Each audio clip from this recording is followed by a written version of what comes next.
कौम सिर्फ अल्लाह से डरने वाली कौम है, किसी के बाप से नहीं डरती ये कौम। ये सिर्फ अपने नबी करीम से डरने वाली कौम है जी। लेकिन उनको ऐसे, क्योंकि क्या है, जज्बाती बहुत है जी।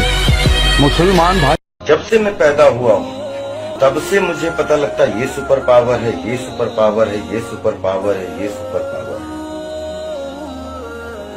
लेकिन आज मैं बहुत विश्वास के साथ कह सकता हूँ दोस्तों कि सुपर पावर तो एक ही है, जो ये नेचर है, जिसने ये आंखें बनाई, जिसने ये मुंह बनाया, जिसने हमारा वंडरफुल शरीर बनाया। मैं दुआ करता हूँ कि पूरे विश्व में रमजान का महीना शुरू हुआ है, सबको ढेर सारी शुभकामनाएं, सबकी ईदी अच्छी बने और ईद के बाद में एक ऐसा संसार शुरू हो, हम सबकी जीवन।